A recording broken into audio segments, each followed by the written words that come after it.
right, good morning, everybody. Really happy and excited to be back here at Leap. This is my third visit to Riyadh in less than 12 months. It's super exciting. Was here for the first inaugural version of it in Feb, back here in October, and here I am again. So very, very excited. Thank you for having me. And like to quickly introduce or maybe have the panel quickly introduce themselves, but quick 30-second introduction about where do you work and what's the coolest thing that you're building, and then we'll get started. Nadia, probably start with you. Yeah, thank you. I'm working at the University of Geneva. I am a social robotist. I work on Nadine social robots, a similar robot you have seen, but it's similar to me in the appearance. So I have a long background in virtual human social robots. I was in Canada and also the last 12 years in Singapore. Awesome, thank you. Welcome, Nadia. Luhan? Yeah, so I started using neural networks in the 90s, so it's a bit later than Ben Goerzel. And since then, I'm very passionate about what are the limits of artificial intelligence. So I work in different companies. I led an AI applied research team for a Japanese group recently, and now I'm working for a French company as a CTO building a web search engine. Very cool. Callum, last but not the least.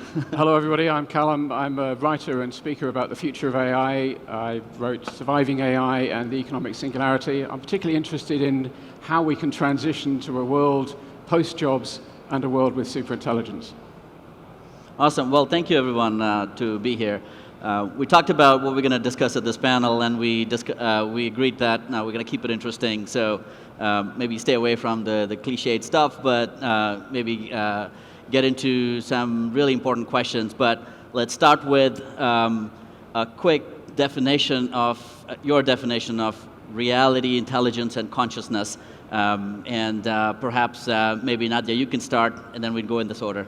Okay, so such big themes. So the intelligence has, for me, many components. First, it is the logic intelligence, and it's reasoning, and everybody knows, in fact, what it is. But we have also emotional intelligence, is more what we feel, what are our actions and feelings, and so on. And we have the social intelligence, is how we cope with others very well. But there are other intelligence, for example, the capacity to fight when we have difficulties, or some capacity to have music intelligence, or to see in 3D. So in summary, for intelligence, I see quite a lot of various intelligence. Now, for consciousness, consciousness is more what we experience, input and inside and outside. So everyone has a different consciousness, so that's something more complicated. The reality, for me, there are mainly two realities. The first one where we all agree we are here, and we see almost the same thing. We are speaking, there is some people listening and so on. But there is a subjective reality, and this one is extremely important. It depends on our culture, our beliefs, what we think, and how we focus. And in fact, the reality of each individual not only is different, but it changed over time. So then they are very complex definitions. They're certainly very complex, and I don't think there is a consensus either in terms of how we talk about those things. Luan, what do you think? How would you describe it? What's your personal definitions of these three topics? So if you talk about intelligence, usually when we think of intelligence, we think about solving problems, right? So, and there are many different types of problems.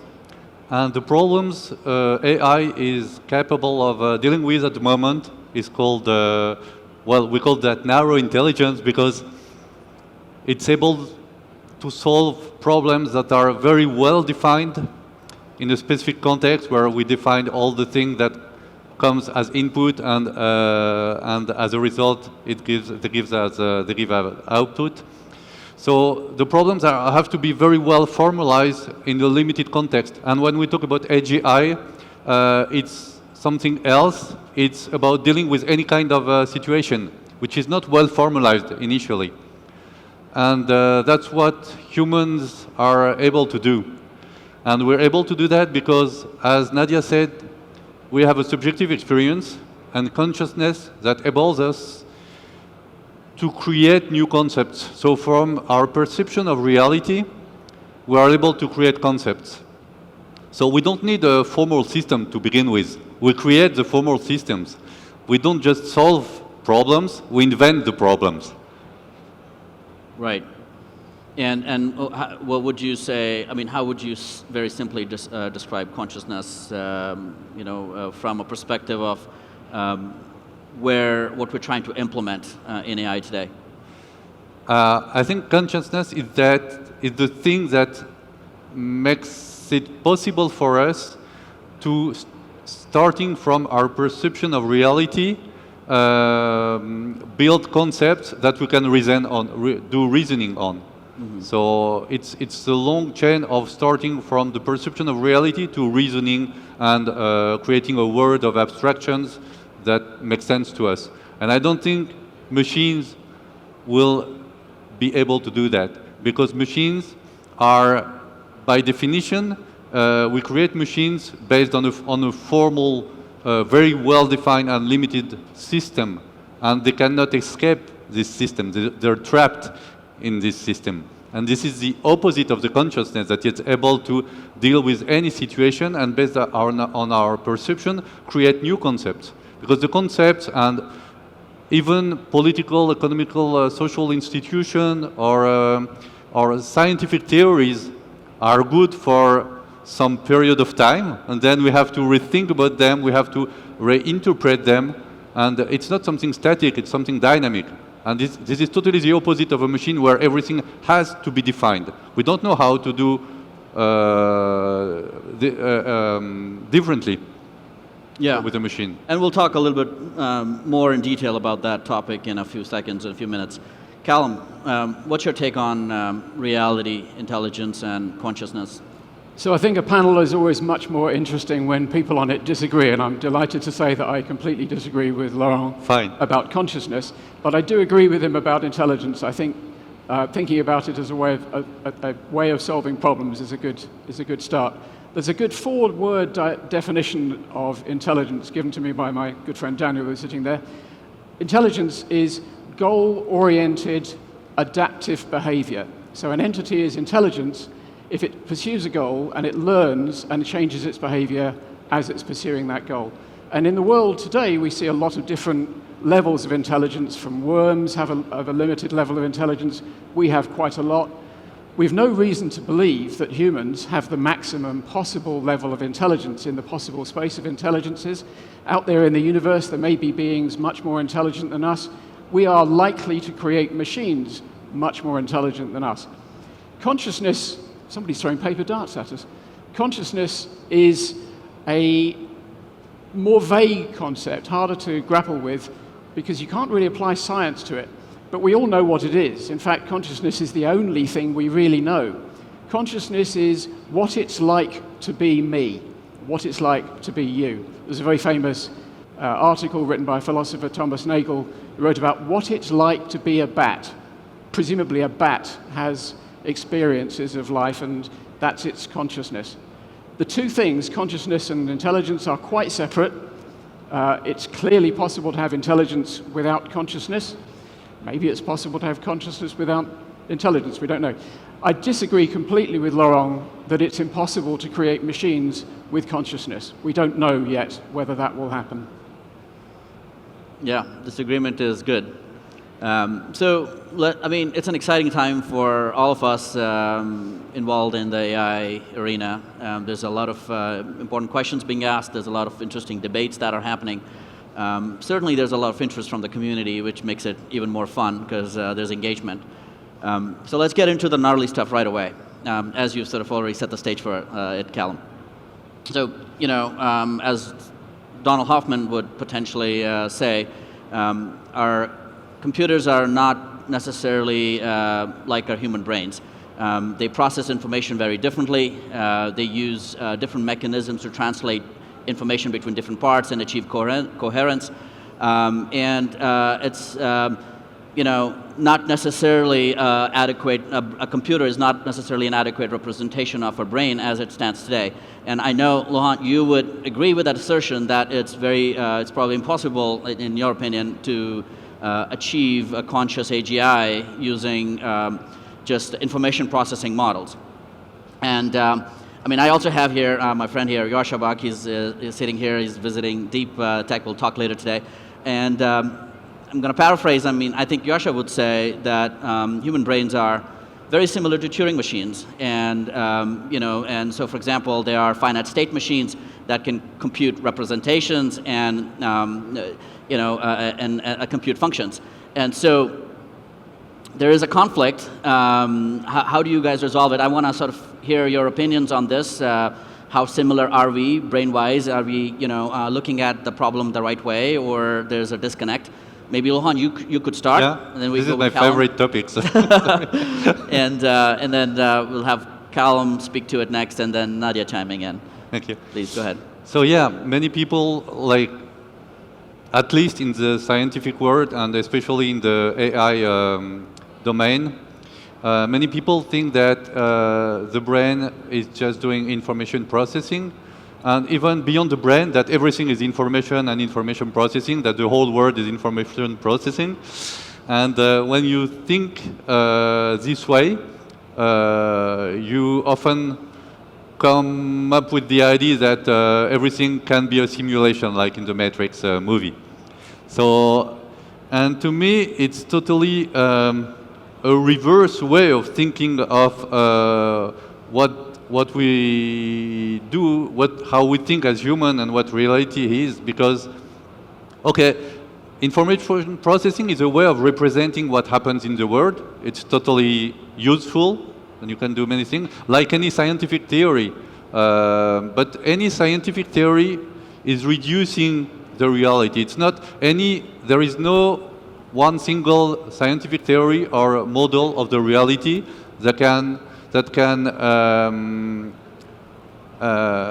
represent the whole of the reality. It's totally impossible, and we see that often with scientific theories. And if you more concretely, if you think of the brain as doing information processing, it's totally the opposite of what we do. A machine does that, but what it receives as input has to be defined by human and interpreted by humans.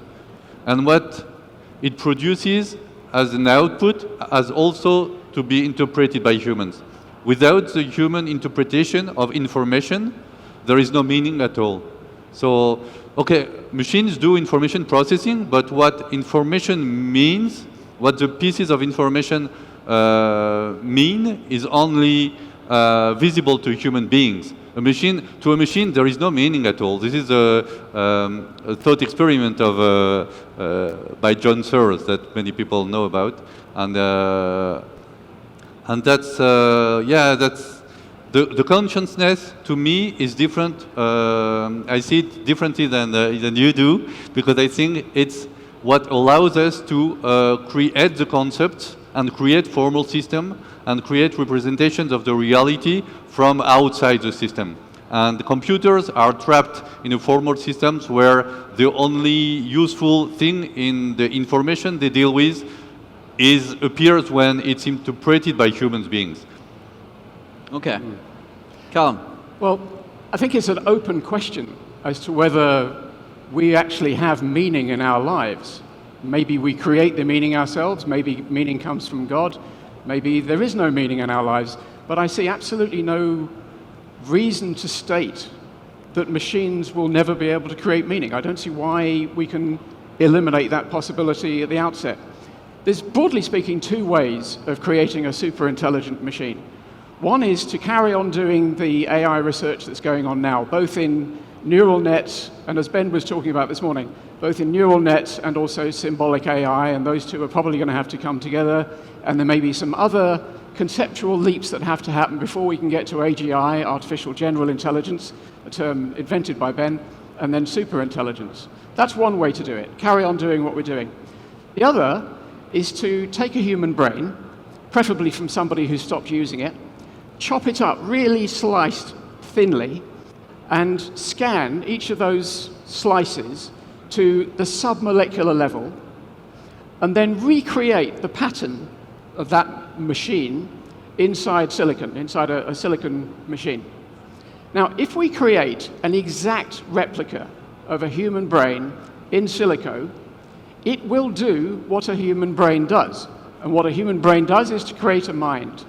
Now, unless there's magic going on in the human brain, and actually probably a majority of the world's population think there is magic going on in our brains, but if there isn't magic, that will work. That way of creating a superintelligence will work. We're nowhere near being able to do it yet. We don't have the scanning technology, we don't have the computing scale, but we're probably not many decades off it. To say that that thing that we create will not have consciousness and it won't be a proper mind, I don't understand why we would say that. Can explain later. Yeah. So before we go to Nadia, I just want to delve on one more topic, right? So you talked about the models, and there's a debate in terms of like, you know, are the models similar or not in terms of a computer system and a human brain? But what are your thoughts on intelligence? I mean, how are the intelligence different between human and computers? Like, what's your very simplistic explanation of how they're different or similar? So if we created an AGI and a superintelligence by copying a human brain, presumably its intelligence would be very similar to ours. If we create a superintelligence by continuing to evolve neural networks and symbolic AI systems, that intelligence might be quite different. But one thing's for sure, once we've created a human-level artificial intelligence, it will carry on improving, because you can improve computers in a way you can't improve the 3.5 pounds of mush inside our skulls. And once we have superintelligence, by definition, it will be more intelligent than us. It will improve itself at an accelerating rate, and quite quickly we'll have on this planet an intelligence millions of times smarter than us. Thank you. Nadia, I'm really actually interested in your thoughts on this, because I know you're very passionate about building human-like robots, and so I'm sure you've been grappling with this question quite a bit in terms of whether we have the right models, are we approaching it the right way? So let's talk. I'd love to hear your thoughts on this. Okay, I have been working since 15 years on social robots and building humanoid robots like recent one, Nadine social robots in Singapore. And what I can say is the topic is extremely interesting, because if we build robots, as we have seen Grace before, it has a lot of similarities with us. For example, Nadine social robot is similar to me. So from the appearance is very similar, and also when she talks with GP3, now it's more natural language. But on the other hand, we are totally different. We are not on the same nature. First of all, humans are done with cells and organs, and we have hormones. Each cell works biologically. The hormones flow through our bodies. We have all kinds of generation of feelings, emotion. We are motivated. The robots are not like that. They are made, for example, we do robots with transistors, motors, actuators, cables, and then we do a lot of software, but the software is all kind of description what the robot should do with enormous amount of data. Due to that, we are very different. The functioning of a robot is completely different than a human. As I have given my definition of intelligence, the intelligence in our case is very subjective, and we experience what we do. For example, Grace before, as soon as you triggered her, if you have seen the demo, she started to say all about the topic. Actually, nobody is speaking like that. But it's just that it goes to a certain information and gives the information. The robot Grace is not conscious of what she said, and I don't see in the future how she could be. So, in fact, AI and general intelligence, artificial intelligence, can do more than the logic intelligence we have today. For sure, it can overpass what human can do, but humans are not just logic intelligence. Maybe the main part is all the other intelligence, the consciousness, the problem we have to live, to die, our beliefs, and so on. And finally, we are two separate entities. We try to make them similar, but in fact, they function for me with the experience of building robots totally differently. So the human intelligence is different from machine intelligence. How? Like, what's like the most obvious way it's different today? Well, first of all, when you do programming, you make a definition of action that the robot or the machine should do. When we are human, we are motivated. Now I am motivating to speak. I have emotion. I am subjective.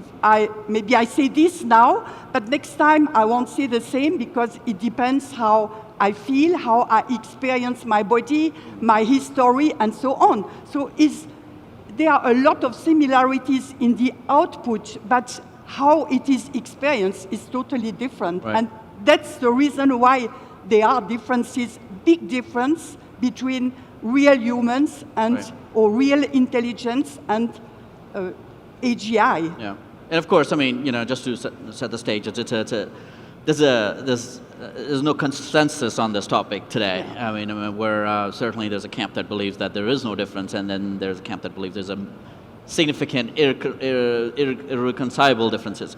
Anyhow, talking about models, let's move to tools. Our favorite tool, deep learning.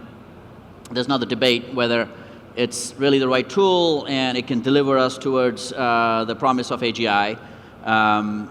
There's also more the mainstream sort of contentious sort of Twitter exchange between Gary Marcus and Jan LeCun around sort of whether it's the proper approach towards sort of moving towards AGI. I want to talk about that a little bit, right? So as Gary Marcus would say, deep learning is not the proper tool, and it's in his words, those are his words, deep learning is essentially brute forcing these capabilities that a biological organism, say a human brain, can achieve with much less data and dramatically less compute. So let's talk about tools. Let's talk about where do you guys stand in terms of sort of that argument. What do you think about approach of getting to AGI via deep learning? And let's Luhan, maybe you could start. Yeah. Yeah. So yeah, I think so many people predict the singularity or AGI, but I think most people agree that the current stage of artificial intelligence is very narrow. So everybody agrees about the limitations of deep learning at the moment. And how we can overcome those limits, actually nobody knows. And I think it's quite obvious that something is missing related to symbolic reasoning. So whether you can expect deep learning to come up with the capability of creating concepts, and to some extent that exists already inside the artificial neural networks, you can see some concepts emerging. So this is one way of going further to leverage these internal concepts, because to make something like ChatGPT, there has to be some elaborate representation of a few concepts. And the other way is to provide AI with some symbols and concepts. This is the good old-fashioned AI, like expert systems and so on. And Ben Goerzel very well explained the history of that. And we don't really know how to do that. It didn't work well in the past, and we still don't know how to do it. So probably at some point there will be a combination of both. This is the belief of Gary Marcus. Personally, I don't know, but there is a challenge there. But to me, AGI is something different, because it's about going beyond something that has been very well defined. And maybe it's a bit outside the question, sorry, but to answer what you said about like if you slice the brain and you can reproduce it. So this is another way. It's not about trying to find out how intelligence works. It's about just reproducing the thing in our brain. So it's a different topic. That's why I want to answer that, if you agree. So, and I think, okay, you can do that, but you will do that based on the current representation, the current models you have of the brain. And this is the limitation. And I think intelligence, consciousness needs the subjective experience, it needs a subject, it needs a self, which is a property of life. And you need the different scales life needs to exist. And you won't be able to reproduce what happens in the brain with a very simple model like artificial neural networks or even something beyond. Yes, I wanted to answer that. Yeah. Yeah, I mean, in all fairness, I mean, you know, I'm pretty sure Jan LeCun will agree that the system has limitations, but he would also say that it's the best tool that we have today. I mean, and we got to focus on that, right? So maybe Nadia, maybe you could sort of build on that, and I want to try to help understand, like, well, I mean, how do we build intelligent systems despite the limitations that the technology of deep learning has today? I mean, what tools are you using? I mean, how do you see this as a tool? And is there a better tool? I mean, are you using something interesting that we don't know of? Okay, so what I would like to say is I don't make critiques about the methods we are using today as deep learning. When we say deep learning, is a very global concept. When you see the research going on with PhD students, they work, for example, for example, the robot being able to recognize we are several people. Today, no robot is able to know that we are several people. So it also recognizes how we can move hands according to natural movements. And for example, robots to move, you have seen Grace before, all the planet is working, how we could let them walk in a natural way. So I am editor-in-chief of a journal, international journal, and I can tell you I receive hundreds of papers all on recognition of gestures, simulation of gestures, and so on. So when you ask AI, every method uses that to recognize something. We use huge data and methods to help to recognize. We have more to do now than what we have done so far. It's incredible the number of research which is done around the planet. So myself, I feel, is a fantastic domain. We will continue. Thousands, millions of researchers are working on that. And what I would like to say is, great, we will have like a super intelligence robot machines that are able to do things or think in some way that you are unable to do in the future. But what we have to say too is there's not to be compared immediately with a human, because first of all, if we are scientists, we know that the brain, nobody can describe how a brain's function. If you speak to neurologists, they will tell you there are parts of the brain, they have no idea how it functions. So I don't understand how we could pretend we do a solution better than humans if we don't even know how humans think. And also there are millions of psychologists around the planet who are dealing with people problems because we humans are embedded in a body with emotions, problems, and so on.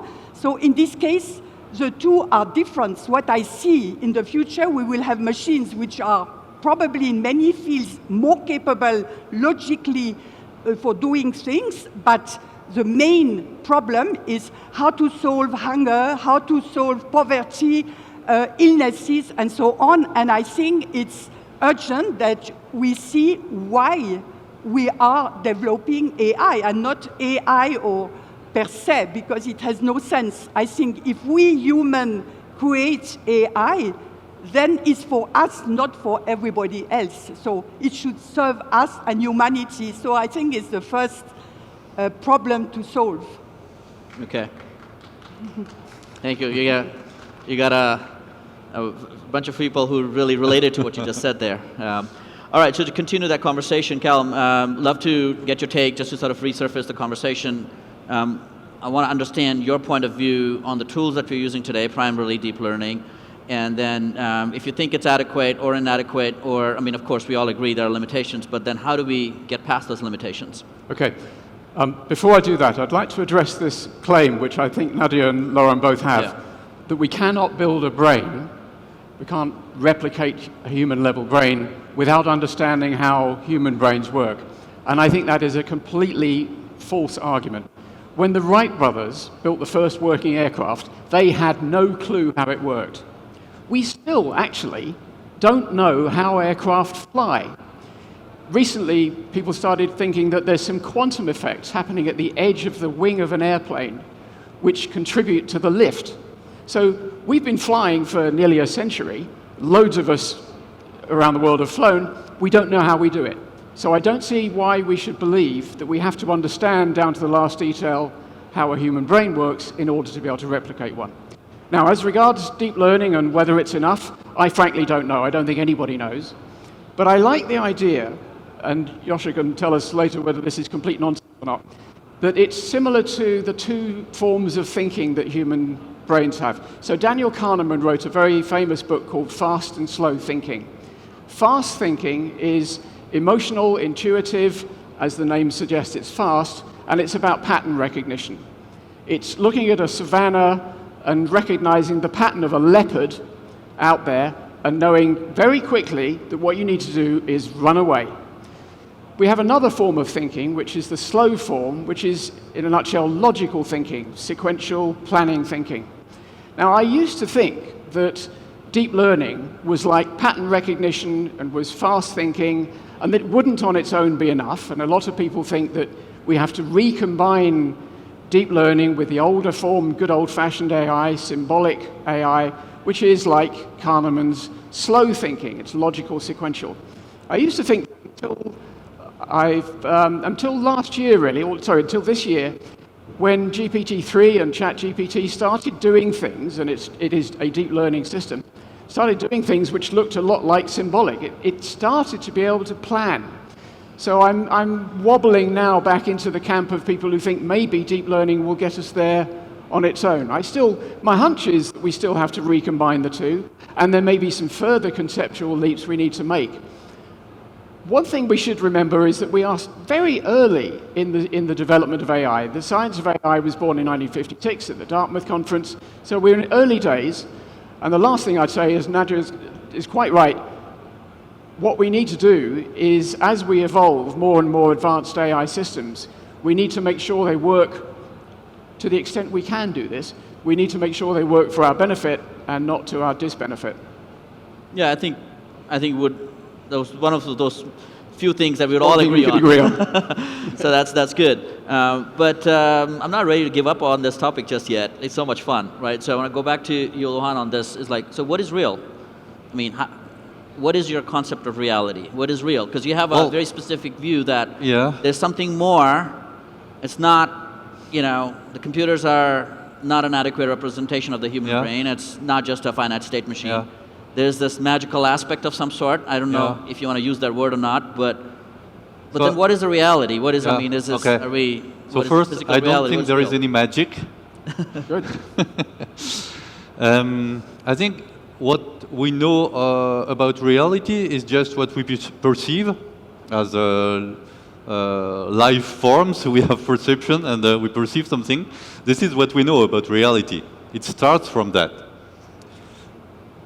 We cannot say more about reality initially. Then we can say more because thanks to our consciousness, we're able to build those concepts and build a world of symbols and reason on that. And that, for instance, that's science. So using science, we can make more sense of reality. Mm-hmm. So it's another layer we add thanks to our consciousness. But without our consciousness, there is no science. So when we implement some scientific representation like AI, or we create a formal system and implement it in a robot, it's on the later part of what we can do, and the machines are stuck into it. We need this connection. It's something dynamic. We need to keep the connection. If we lose the connection, we're stuck ourselves in the matrix. So I think you cannot cut this connection. And the thing you're building with AI is something that still needs some human interpretation, because like the human value, like Nadia explained, the human values, for instance, is related to what we feel. Like if we create laws, we have to interpret them. We cannot just apply. Human values that cannot be put in formula. So I think if, for instance, you want to slice the brain and reproduce it, it's very limited because it's based on a formal representation of scientific representation you have of it. And if you want to build consciousness by other means, you have to understand what it means. And we don't know what consciousness is, apart from that, it's what we feel, and there is a need for a subjective experience. And the need for a subjective experience is also a need for a self. Without a self, you don't have a subjective experience, you don't have consciousness. And self is some fundamental property of life.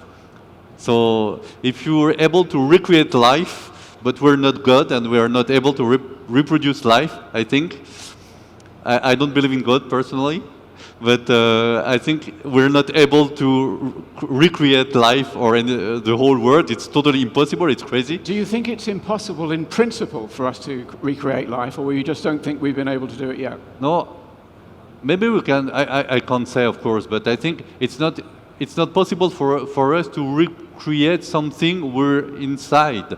So we cannot reproduce something that we're a part of. It's a whole. I think human beings are not just like a body which is like a robot and a mind which is like a computer. It's totally different. There is a lot of different scales. Maybe you have to go down to particles to understand things, and that particle doesn't mean anything. It's our current understanding of reality.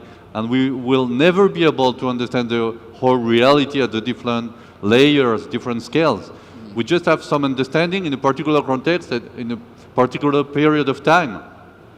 That's limited. That's always a reduction of reality. We were able to reduce reality to some scientific representation, and that's extremely powerful. We can go to the moon, and we can do a lot of things. And AI is amazing.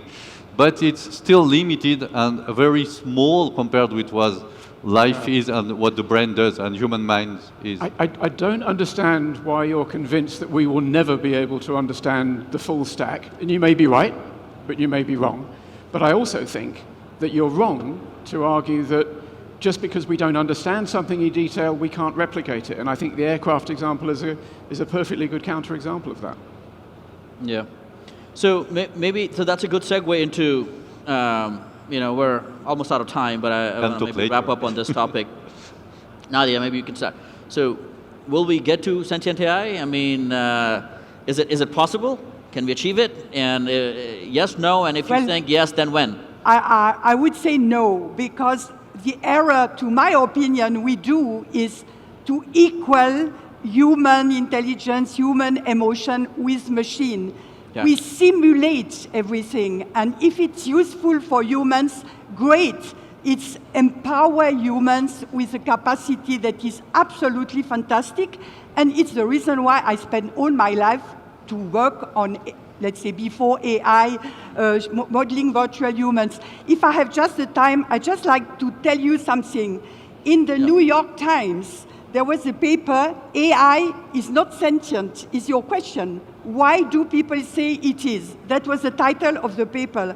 Mr. Altman, who is the chairman of OpenAI, so the GP3 everybody is speaking about today, he said, after we asked him very precise questions, and I found this great, he said, machines are not intelligent in the way we are. It is an alien form of intelligence. And I found this fantastic from somebody like him who could be an advocate for pure AGI. So I found this true. It's an alien. The AGI, they are aliens in our world. Now, how can they help us, support us? This is what we have to solve. Yeah. Well, of course, I think we all agree that it's not sentient yet. But the question is, will it be, and how soon, or no? And so, Callum, you're nodding your head. Go ahead. Well, so it's very interesting you quote Sam Altman. Yeah. He actually believes that, yes, it's naive now. It's not human-level AI now, clearly. Right. But he thinks we're going to get to AGI and superintelligence in a decade. Now, he runs one of the world's 2 AGI labs. The other one is DeepMind, based in London, owned by Google. They also believe we're going to get to AGI this century, they think. They don't know when. But Sam Altman thinks it's going to be in a decade, and he went to Congress recently and said, if you talk about the upsides of this, you sound like a crazy person. I mean, curing death, curing poverty and war. And the downside? Well, he said, it's lights out for all of us, it's extinction. Now, fortunately, the congressman didn't understand what he was talking about, because if they had, they'd have freaked out and probably put him in jail. But that's what he thinks. And he's one of the 2 or 3 people most likely to do it. My own view is, I think he's possibly a little bit over-optimistic, but I'm readjusting my priors. I think there's maybe a 25% chance we get AGI by the end of this decade, and I think there's a 50% chance of surviving that, which means I personally think we've got a 1 in 8 chance of going extinct by 2030. My medium guess is maybe 2050, we get AGI then. But we don't have any idea how to do that. So how can you predict that? No, but we do. We carry on developing neural networks and combine them with symbolic AI, or we recreate a human brain in silico. We do both of those things. And there are so many people working on this project now. Yeah. Very smart people. So we're out of time, but I want to get your parting thoughts on, are we going to get there? If so, when, or you don't think we're going to get there? I don't think, well, we absolutely have no idea how to build AGI, so any prediction doesn't make sense to me. Okay. That's my point. We'll find out soon enough. Yeah. Is what I'd say. I mean, we're doing a part 2 of this in some form and going deeper into some of these topics and further down the rabbit hole at 2 o'clock with Yosha here. And so if you had fun, maybe you want to listen into that as well. But thank you so much for all of you guys being here, and appreciate it. Thank you. Thank you.